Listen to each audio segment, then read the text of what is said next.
Hello everyone, I hope you're doing great today and enjoyed these stories. If you want early access to my videos, then make sure you check out my Patreon, or make sure you check it out if you want to support my channel generally, and make sure you check out my podcasts in the description below. I have a quick message before the stories start, and that's that I've had COVID recently and it given me a few ideas. So sorry if my voice is a little bit different in any of these recordings. It's not 100% recovered. It's probably about 90% there, but I can tell it's not 100%, but that's fine.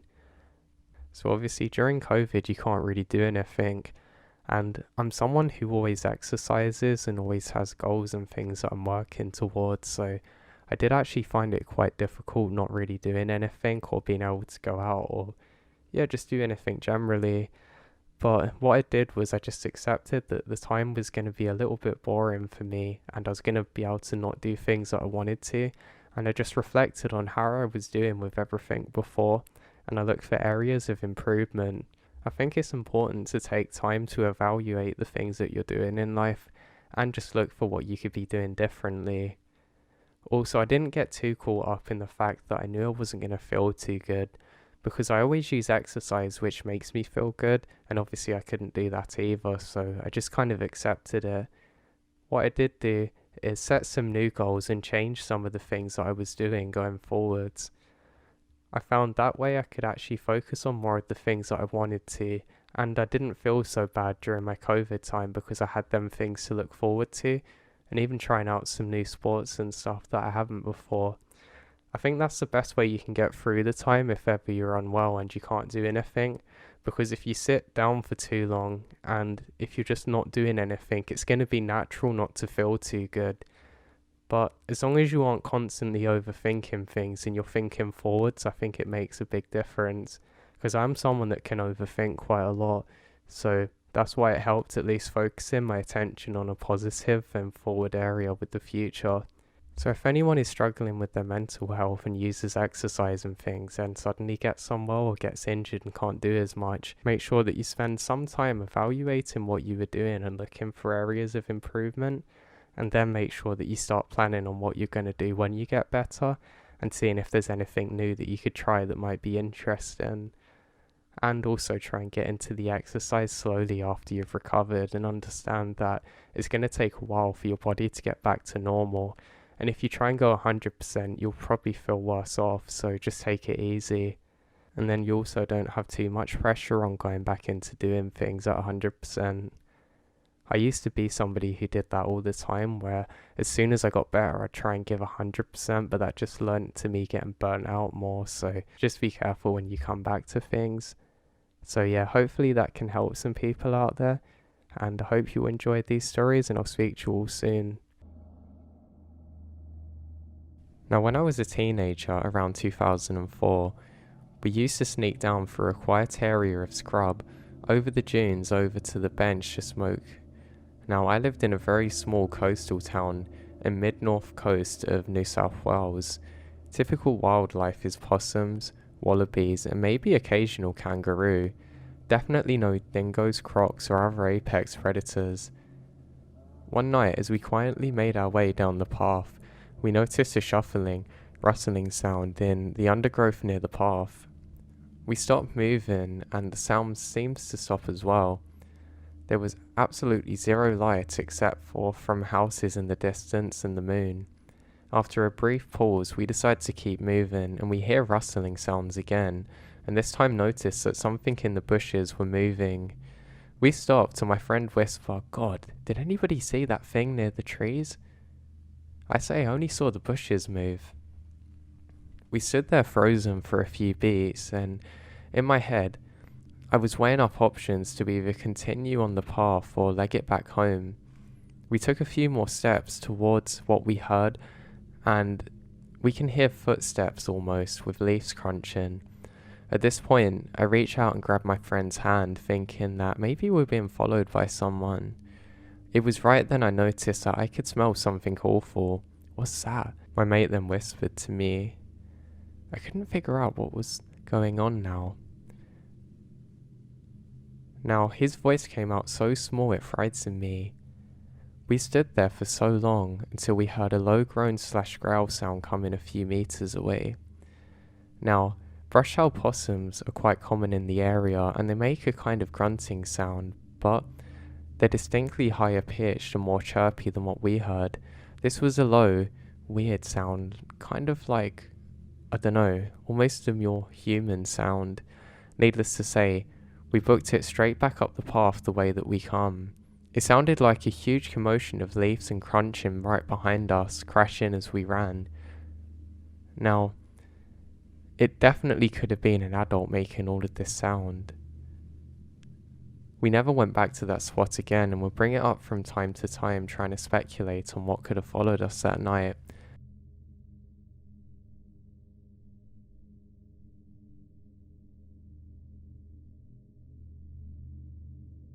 So here's a little less backwards but more country roads of a paranormal story. Every summer, my family and some close friends would all travel up from Southern California to eastern Sierra Nevada mountains along the CA/MV border to the town of Bridgeport. If you've ever been, it's a super cool area, big biker route to Reno, Tahoe, excellent outdoor camping and hiking in Yosemite High Country Ridge, in wildlife. There's crazy old history, and native tribes, and the gold rush of the West all happened there. It has a ghost town nearby, and one of my favourite things in the world to do, trout fishing. Mark Twain even once stayed in the town back in the day, which I think is cool.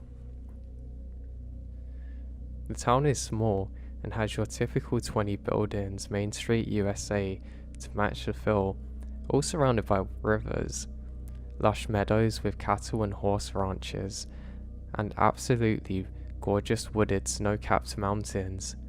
We would often camp near Twin Lakes, just outside of the town about 10 miles away, but always made a point to get to town for dinner at this bar, Rhinos, for pizza and beer, at least once during the trip. So, one night we did this, and afterwards we made our way back to the camp at twilight, just light enough to make out the peaks on the horizon, but it's still densely dark with billions of stars out in force now. Now this back road to the camping area would actually zigzag through the square-cut properties of ranchland. It's a narrow two-lane edged by barbed wire and an irrigation channel, and minimal streetlights if any at all. Literally, can only think of one installed by the dude's ranch out here. So we drive back very carefully to camp, having to use our brights due to how dark it is, making sure that we keep an eye out for deers and things. And when we finally pull into camp, my mum immediately says, "Did you see that kid in the swimsuit on the side of the road?" On the side of the road? I say, "No. Where?" "On the side of the road, near the cows, who's shirtless walking around," my mum replies. Now I'd been driving behind her and my dad, and there is no way that I could have missed that. Now nobody in our car saw him, and his dad said that he didn't either. When she initially saw him, however, also not shocked, my mum says that she's seen paranormal before. It always seemed to follow her, and she was dead serious, even describing the colour of the shorts, his hairstyle, and said he was walking the same direction that we were travelling, so she couldn't see his face, but had to be in his 20s. So we half-jokingly jumped to the conclusion that maybe it was a ghost. After all, it was dark and late, nobody else had seen him.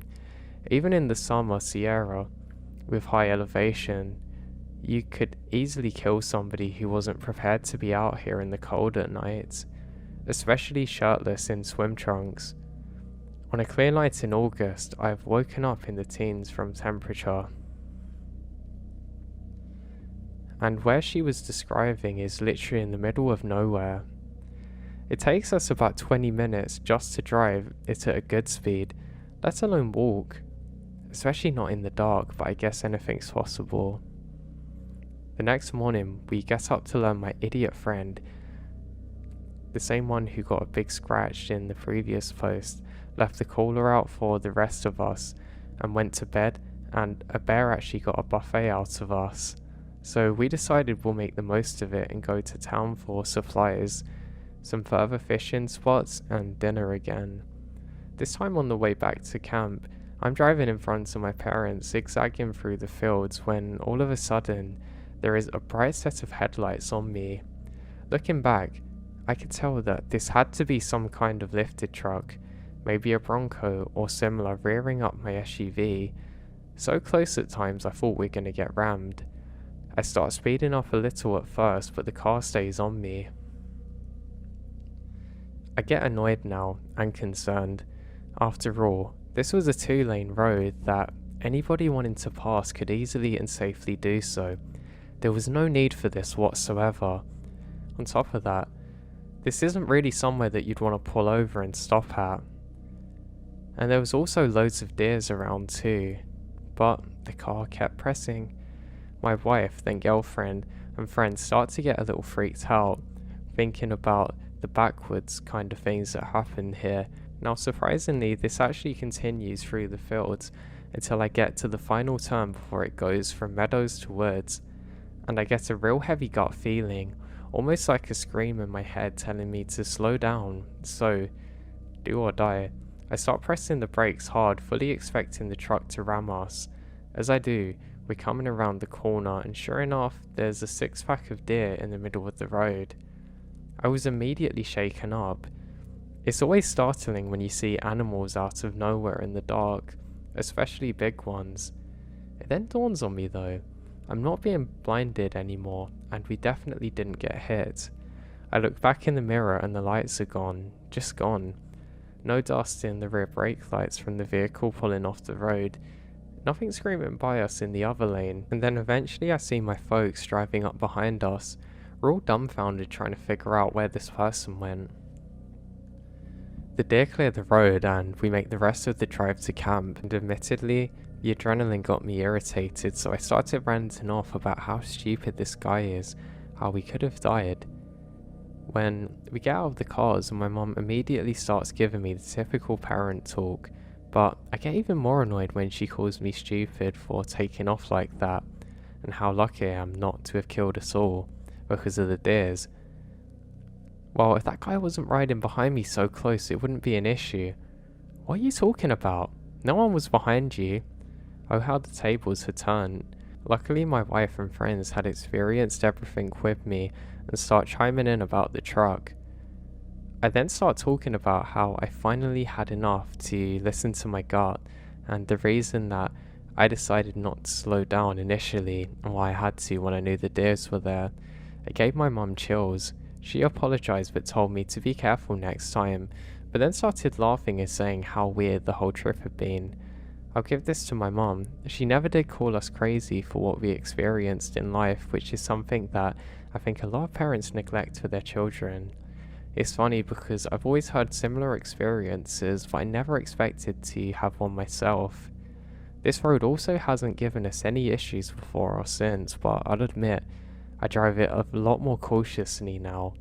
I always wonder if the shirtless guy and the truck was somehow connected, but never found out anything. The Lord only knows, I guess.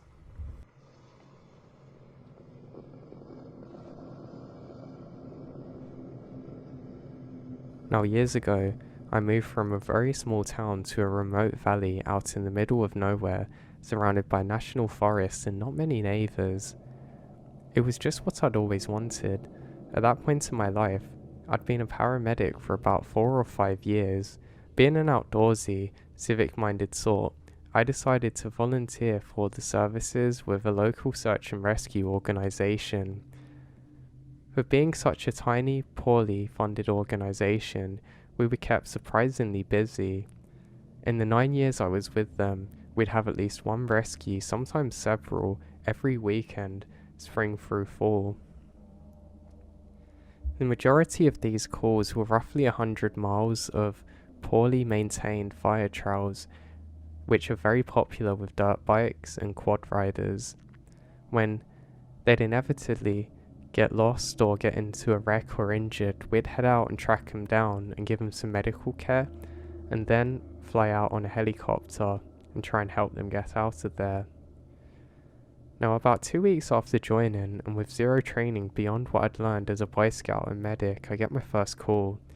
A group of dirt bikes from the city had lost a member of their party. For some reason, they had put their least experienced rider at the back of the group of a dozen or so and took off into the woods. When they returned to the trailhead 4 hours later, the inexperienced guy went missing. They set out again and looked for him for 4 or 5 hours and then gave up and called 911. The timing from the initial 911 call until we had a squad assembled at the trailhead was actually impressive. It was no more than 20 minutes, but we're already 8 or 9 hours behind the ball. We did a very quick briefing, distributed maps and divided into teams and then set off. They put me on a quad with the most experienced guy and we headed out. The plan was for each 2 to 3 person team to take on one of the longer trails that ringed around, and then, after searching, we'd systematically work out into the shorter maze-like trails up in the interior. This was to be a hasty search, none of the grid search stuff, just looking for clues. I don't know what I expected. Expecting maybe a few dirt roads through the woods or something, but these trails are honestly a nightmare. They're extremely rugged, technical trails, where you really had to know what you were doing and where you were going, or you'd never make it out. The GPS also rarely worked due to the rugged terrain and tree coverage, and radios and cell phones weren't much use either. The maps didn't account for all the random trails that riders would make. The only marked roads were fire breaks, and mileage-wise, those accounted for maybe 10% of trails. Why this guy hadn't been partnered with somebody or put to the front is beyond me. For hours, I'm caked with mud, bleeding from being hit by branches and exhausted and just done. We take a water break and hear broken radio traffic that sounds like a bike has been found but no rider. It's only a couple of miles from us, so we head in that direction. When we get there, the bike is off to the side of the road, along with the quads of other teams, but we can see them a few 100 feet in the woods. We walk over and find them looking down for the missing person, who is unfortunately passed away. On first glance, his eyes appear open, but it turns out they're not. It didn't make sense though. His bike still had gas in it, he had water and food. He's a healthy guy in his late 20s. What happened? It looked almost like he put his bike down and passed away. We wrapped him in blankets, then put him on Stokes and took him to the trailhead where a coroner was waiting. About a week later I ran into the coroner and asked for the cause of death. The pathologist's determination was cardiac dysrhythmia, secondary or extreme anxiety. I mean, the guy literally died of fright. Up until that point I didn't think this was a thing. I'm always wondering what was going through his head. Was he afraid of the woods or being lost? If so, then why did he not just go on the path? Why did he have to go blindly into the woods?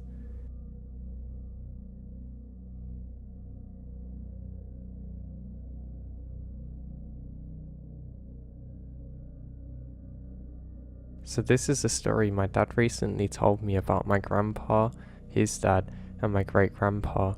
My grandpa grew up in a very rural southern Indiana but moved to a very rural southern Illinois in his youth. So this takes place in Illinois. One night, Grandpa and his dad were hanging outside at his uncle's who lived a couple of miles away. Keep in mind this is in the 40s out in the country, so all of the roads are basically dirt. Anyway, it was pretty late so they decided to head home. Hopping into their old car, going probably about 15 miles per hour through those old wooden roads. At some point, as they're driving and talking, they pass something along the edge of the road straight up ahead, and this thing stands upright. They both hunted and are very familiar with any animals or locals that may be around. Neither of them really said anything for a minute. They both looked at each other and said, "What was that?" My grandpa asked his dad, "Do you want to turn around?" And he said no, and they keep driving. My grandpa said it resembled a big owl or small person just standing in the ditch.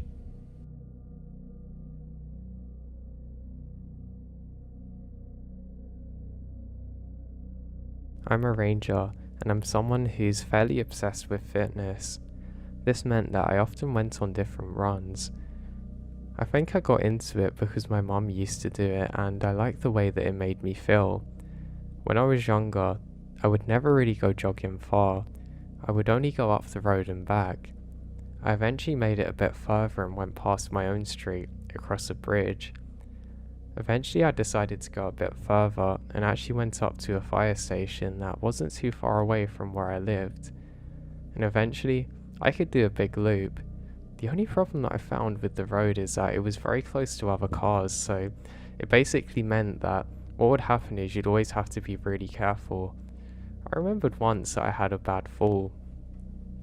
It was really slippery and I hurt my hip, and I decided that I couldn't actually go work for a few days because of it. Now the real danger of this is that I could have really easily slipped into the road. I actually moved town not long after, and I continued to do my jogging. The area that I moved into had lots of different hills, so I also found this to be very exhausting. I didn't realise that it would make such a big difference going on an incline, but my god does it make the biggest of differences to how you feel when you jog. Now, through my line of work, this became an especially handy tool. I found that I had better natural fitness than all of the other rangers there, and it also meant that I could take calls which were much deeper than everybody else without having an issue. I mean, especially the ones where that you'd actually have to take a lot of gear with you because of how far it was. There's one story that I'd like to share with you first, and that's what happened to me one day when going for a jog. Now this actually didn't happen to me while I was on duty, but in another time, and I remembered this one because I sprained my ankle. I hadn't really sprained my ankle before, so it was especially painful to me.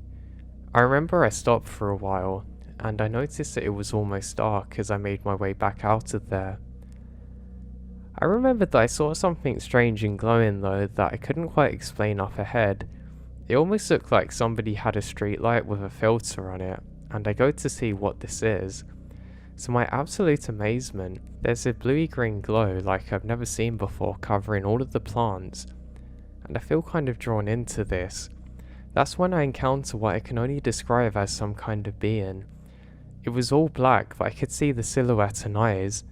It wasn't that tall, it was about 5 feet in total, and it raises its hand up and touches me. I don't know what this is, but I remembered feeling extremely lightheaded and nauseous. I then woke up, what felt like only 10 minutes but turned out to be hours according to my watch, and everything was completely normal and as it should be. Weirdly, I then realised that my foot is healed and I'm in no pain whatsoever, and I quickly find my bearings and make my way out of there. I'm constantly looking around, and for some reason I don't have any fear in this situation. What was weird is I can see where I fell down earlier, but it's almost like I've healed too quickly and you can see scabs and scars on my knee where I fell. I eventually got back to safety, and I tried to find that spot again since, but I've never been able to find it successfully.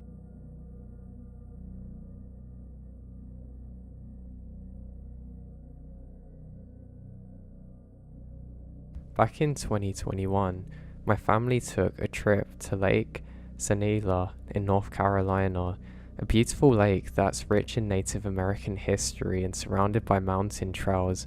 We decided to go on one of these trails on an overcast day. I'm not an athletic person and suffer from asthma, so I was behind the rest of my family by myself. Almost halfway through the hike, I heard my sister yell my birth name, but it sounded like she's off the trail.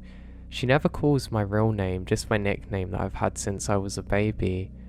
It sounded like she was scared, so I was very tempted to run off and find her, but I know she's not stupid. She wouldn't go off the trail, even in the case of an emergency. I quickly caught up with the rest of my family and my sisters there, resting on some rocks next to a waterfall, chatting away and taking pictures. I asked my sister if she had called my name, She didn't know what I was talking about. She was talking to our dad the whole time. I don't know what called my name that day, but I'm glad I didn't listen to it. Who knows what I would have encountered or what could have happened to me had I actually listened to it.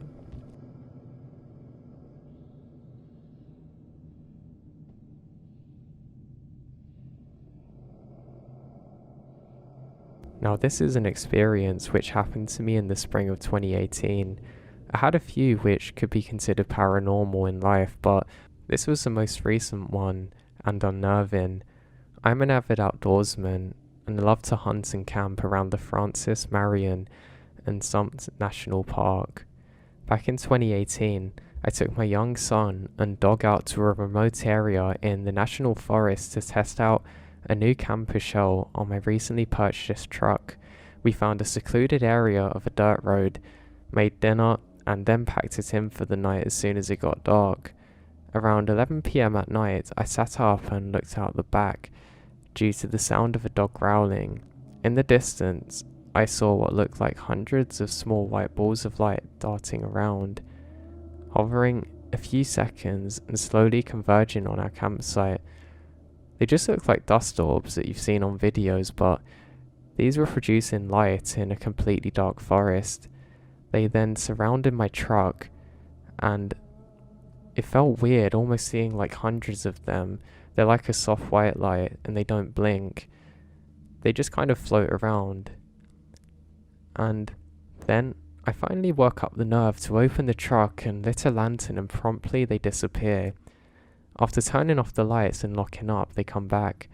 My son was fast asleep, thank goodness. I watched him until I fall asleep around 1 a.m. The next morning when we tried to leave, the battery on the truck was dead. There wasn't any lights in the back cab where we would have used any power, and a week later we actually had to replace the electrical control module. Not sure what happened.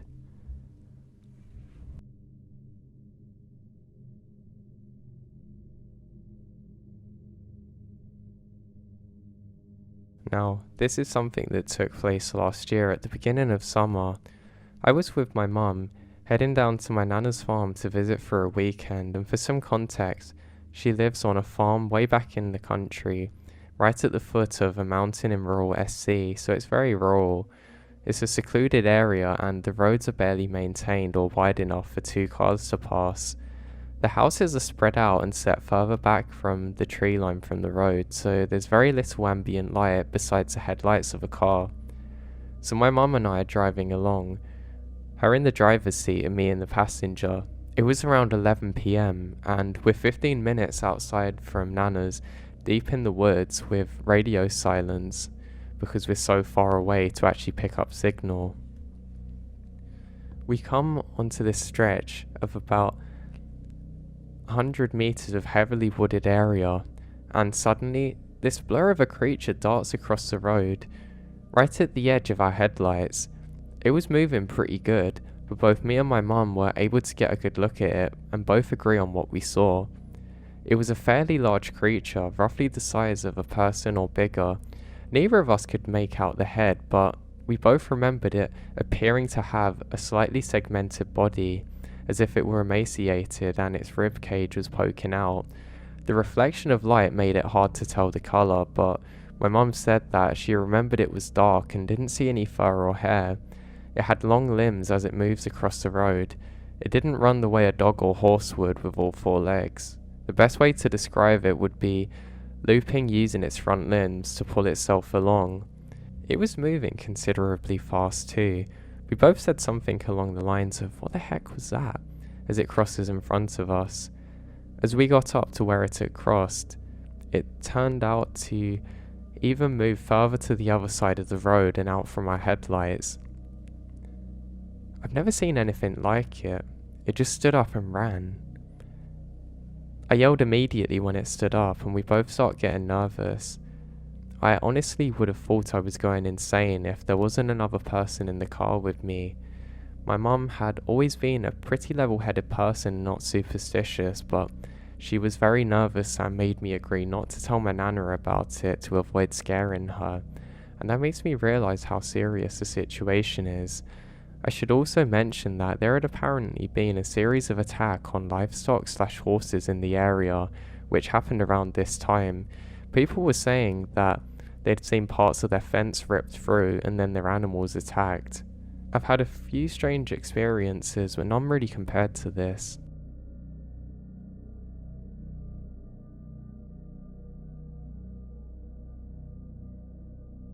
I'm a search and rescue worker. Now, I'm also somebody who loves to be in the great outdoors, and something that I volunteered for was doing some nature tours. We get a lot of tourists where I live, so I didn't have an issue doing this. Where I live, it's very popular even during the winter months, so it meant often that tourists would need some guidance and just you had to make sure they didn't get lost basically. Now, one area that we went to, you had to take the cable cart things up to the top of a hill, and that was no issue. I was friends with the people that worked there and we had a really good relationship, and on this one particular day we're getting things ready. You had a beautiful view of the city near where I lived from on top of this hill thing, and the tourists would always love to go here. You had to be careful because they're pretty stupid sometimes and they'd actually go almost off the edge. Another colleague joining me this particular day was a ranger, and he told me that he noticed something odd. He saw some footprints which went further off of the normal trail, but they didn't look right. They kind of looked too big. I mean, I know a lot of people wear snowshoes up here, but it almost looked like it was covered in some kind of material. I can only describe it as something fluffy, but not, almost like it was more porous. Also, the strides were massive, and it didn't look right. Apparently there'd been some reports of some kind of weird person further out from the rest of the group earlier, wearing a white, kind of grey colour coat. They only ever saw the silhouette, but they said that this person looked pretty big. So me and my buddy go to investigate, and we don't have to make it too far. We realise that these tracks are going deep into the woods where we never usually go. And after about 5 minutes of following them, we notice that there's a really bad smell around here, almost like somebody or something had died. I start to panic a little bit, but I feel reassured by the fact that my friend is literally right next to me, and he's had more experience being a ranger than I have a search and rescue worker. Now that was when I saw it. I locked eyes with I don't know what. Now these eyes were probably about 7 or 8 inches apart, and they're a good 8 feet or so above the ground. I can only describe what appeared to be a Halloween mask, but something with orange glowing eyes was staring at me, and I didn't have to tell my friend about what I was seeing as he saw it too. I locked eyes with whatever this is for probably about 10 seconds before I heard the most deep growl that I've ever heard in my life. The next thing I knew, my ranger buddy grabbed my hand and we're hiking back in the opposite direction that we come from, constantly looking over our shoulders. We eventually made it back to the station and decided to close off the area for the day. In fact, we closed it off for that whole weekend. We radioed in what we'd seen to some other towers and they said they're going to keep an eye out for whatever this was. The local law enforcement didn't want to know when we tried to explain this to them, thinking that it was just us playing a prank on them, but I still don't know what I saw to this day. I can only describe it as kind of like a Yeti thing, but I don't believe in those, but I don't know what it could have been.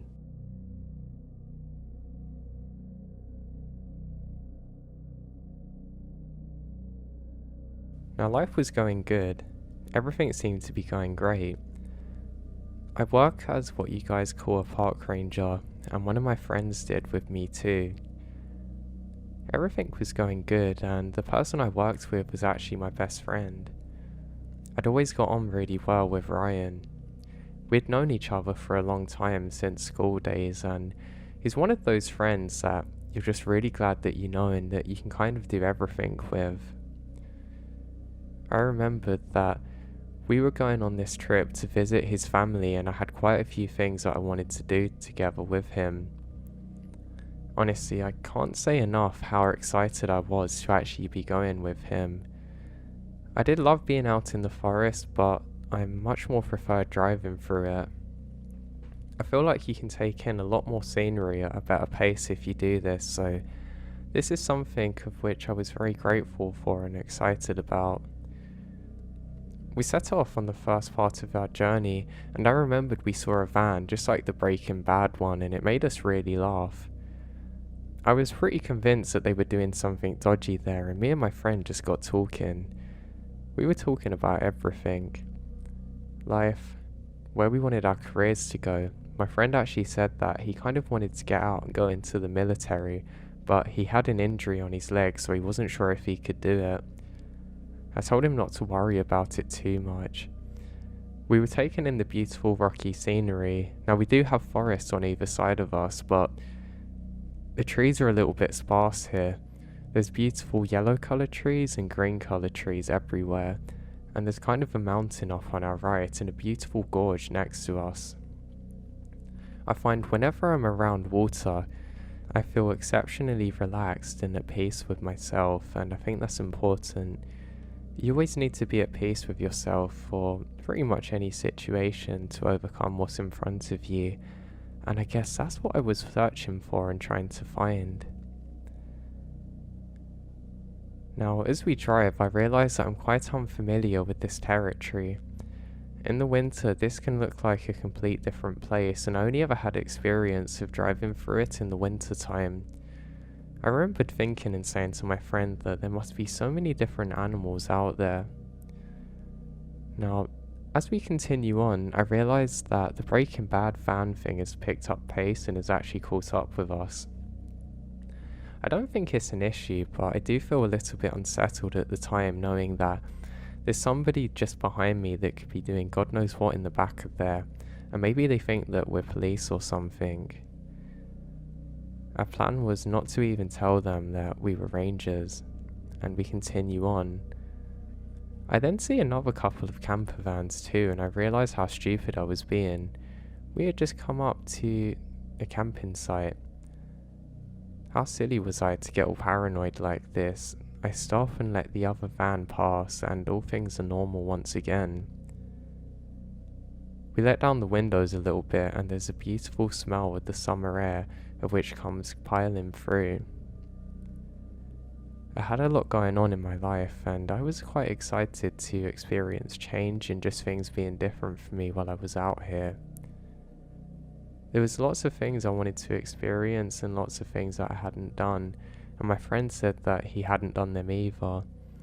He kind of had like a while where he wasn't doing much, and I said I was too. That was why he wanted to get into the military. Now our conversation continues as we drive further in.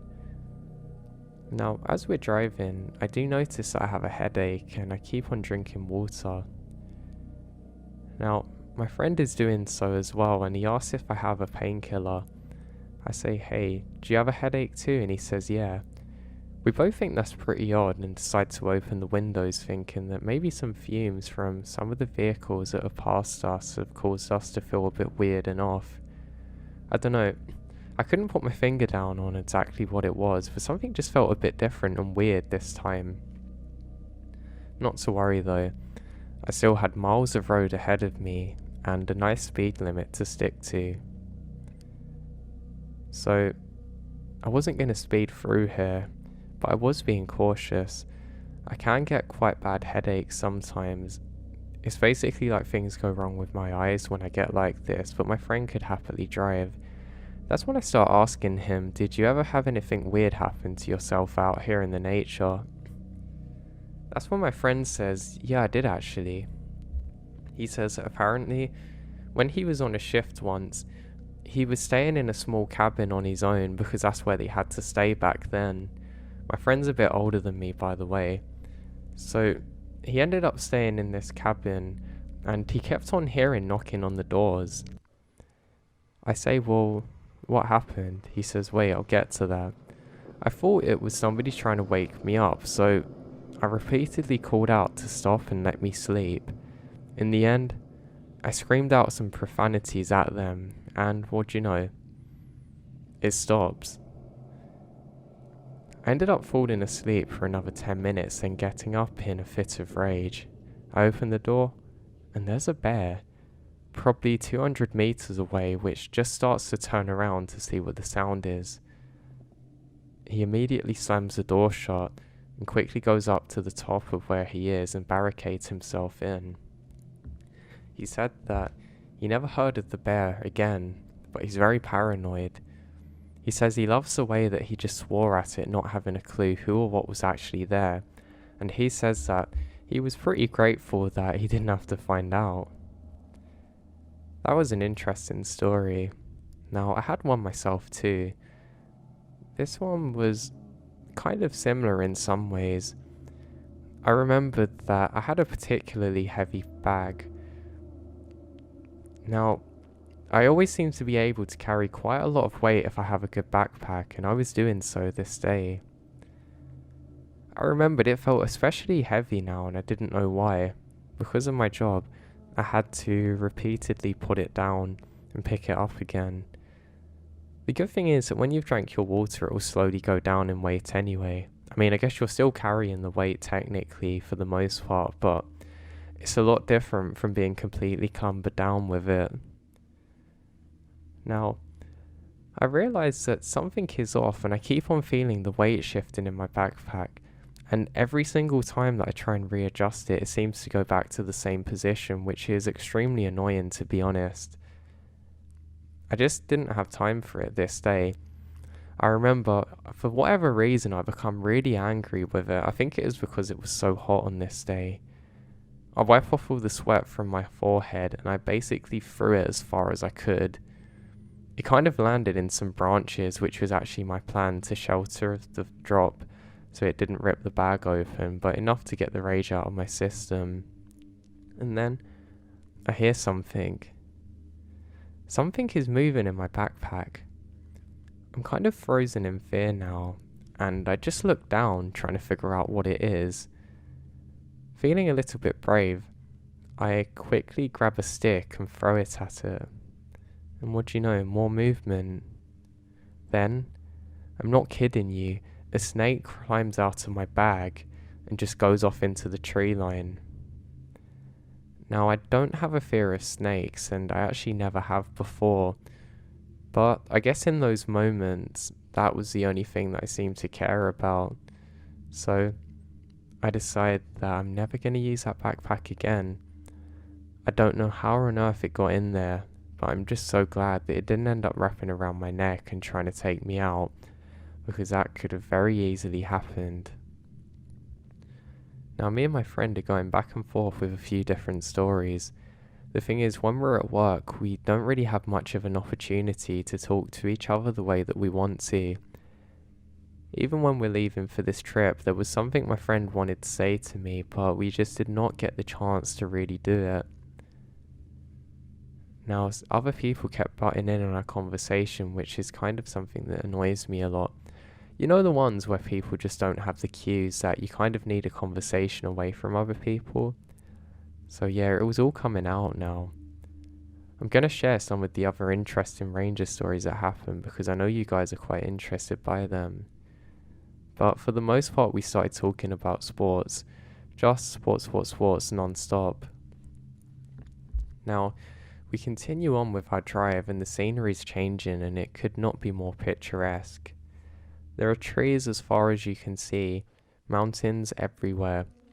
I don't know if they're technically mountains, but high rock hills, I guess. There's very few houses too, which again is a nice thing. Now, I then tell my friend another story that happened to me that I'm also going to share with you guys too. Now, on one particular shift, I kept on getting a knock on the door. I don't know why, it would only happen every so often at my little station, and it was really annoying me. I knew someone was certainly doing it outside, but they just didn't seem to stop. Now, I don't believe in ghosts or anything like that, so I knew it was just a person I was dealing with. I remembered I'd even sit so I could see exactly who was doing it. I'd hear a knock, flick on my light, and it would instantly stop. It was weird though, I didn't really see anybody else. I radioed in that I'm gonna have to investigate, somebody's outside, and they say that's fine.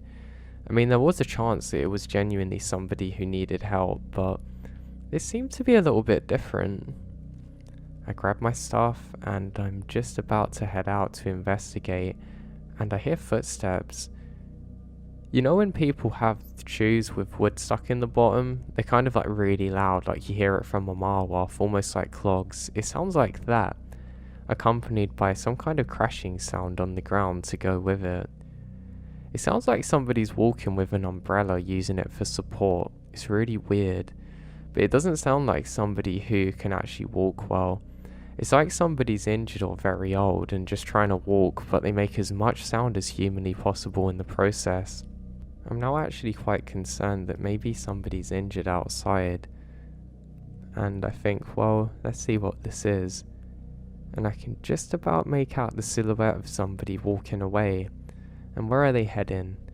Straight to one of the other stations, and I think, well, this must be something off. I presume that probably somebody's on drugs, and yeah, just that they must be on drugs. What are they doing here? I didn't feel too concerned, and I decided the best thing to do is just slowly trail back and see what they're up to. Yeah, there was certainly something off about this person. I remember the cool night air hit me at this point, and it was kind of refreshing but sobering at the same time. I was feeling worried. My buddy then chips in, yeah, I never thought I'd hear you say that, and I say yeah. I'm somebody who always puts on quite a brave face. It's easy to be open and share my fears when you're in scenery like this. Now, I continue following, and they seem to just get inside one of the other stations, and I don't know how. This station is something that we haven't actually used for a long time. I don't actually think it was very safe, to be honest, but it was quite a big wooden structure. I really didn't like going in there because I thought, well, there's probably mold everywhere and God knows what, but in that moment I decided that yeah, I need to investigate and get to the bottom of this. So I step in. Immediately I'm confused with how cold it actually feels when I'm in there. It feels honestly like it could be Antarctica. It's extremely cold. But again, I'm not worried by this. I decide that I've just got to step forward and see what's occurring. Now, I called out and say, hey, you're not meant to be in here. And then I hear a tapping sound coming from upstairs. I think for a couple of minutes that maybe this is an animal, but for that I can't be certain, and I need certainty now. I think, well, this is fine, and I think, well, I've got to keep pressing forward now. So I clear room to room and I can't find anything. I can't find another person around. Thank God, maybe I've started to lose it finally. I did actually have worries and concerns genuinely about maybe losing my mind a bit being out in places like this. But this tapping doesn't stop and I have to investigate. So I follow upstairs slowly, and all I can hear is how loud the stairs are. It's pretty dark now and I'm kind of using my torch to look down at the floor. The problem with this approach is that I can't actually see anything that's happening up ahead of me. I can either focus on my surroundings or the safety of what I'm stepping on, and I'll prioritize that. I put my foot as far to the left side as I can of the steps and then to the right, so hopefully there's more support there than in the middle. I realised that one of the steps has actually caved in on itself too, and I let out a sigh as I know that this is not going to be fun now, but I can press on. I start counting up and down in my head because it's something that I found that really calms me. Apparently it's something that the military use, and I found that it definitely helps. It doesn't let my head get filled with too much, and it kind of keeps my brain ticking over. And I make it to the top. I call out one more time, hey, and I catch my breath on my torch. You know when the liquid from your mouth condensates, it done that. And I do think this is especially weird. I thought maybe just because of the building design it was the opposite of thermo insulation, and somehow it was just like a cold pit. I remembered thinking this would be a really good place to store my beers if I needed to. I then look around and I can't see anyone, and I'm very lost now. I'd certainly followed somebody in here, but there was no one. Maybe they'd snuck down again and went another way, so I turn around and I realise that there's almost like a mist which has formed, which is obviously not from my breath, but it looks as though it's come from me. I go to turn and make my way down the stairs when I hear someone running. I just about turn around in time to see somebody running, then slamming a door behind themselves. I say, "Hey, you can't be in here," and chase after them. I run and go to open the door. I open it, and there's a brick wall. It wasn't actually a normal door at all. I don't know why it was there unless they just closed it in years ago, but I suddenly become petrified by the feeling of the coldness, and I turn around and start sprinting down the stairs. Well, I say turning and sprinting, I kind of jumped over them, ended up crashing through there, leaving the door open and sprinting back. I do notice how much warmer it is in the night air, and it's something I didn't realise before. Even my clothes are cold, which is really weird. I didn't end up reporting in this one because I didn't think anyone was ever going to believe me and me saying what had happened, but I didn't know what to make of it. "Oh, you've got to be kidding me," my friend says. He instantly casts out into the story and starts joking about it, saying, "Yeah, did you have a camera crew with you too?" I tell him just knock it off basically. He was only joking, but I'm actually quite annoyed because, not from him should I say, just the situation. Every time I've told somebody, they do not believe me. I don't know why. It's like, honestly, if you'd seen the White House one day, then you tell somebody about it and they say, "No you didn't, you saw a tree." It's that exact same feeling. But I guess that's just to each their own then in some ways. Now we continue on this trip, and my brother then tells me that he's seen something weird in the sky. By the way, he's not my biological brother, but that's just why I call him brother, because he's like one to me. So my buddy's telling me that he saw a weird light in the sky before. I say when. He says like 10 minutes ago. I don't believe him, and to be comedic, I just keep driving in silence, as though he said something so stupid I don't care about it.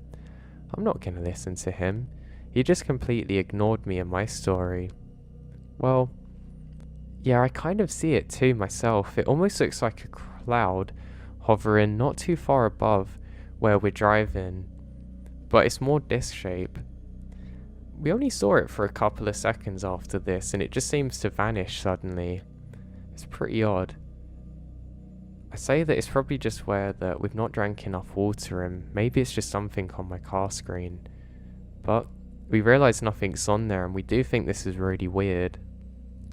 I don't believe in aliens, I just don't believe in anything like that, but this was definitely something that I could not explain.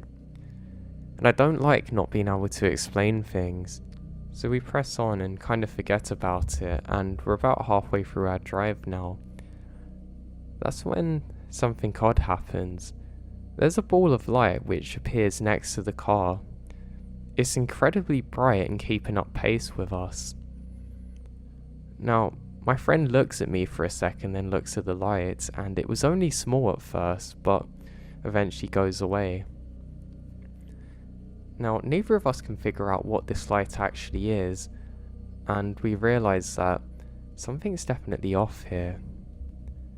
Now we continue driving, and the trees seem to loom even heavier and heavier around us.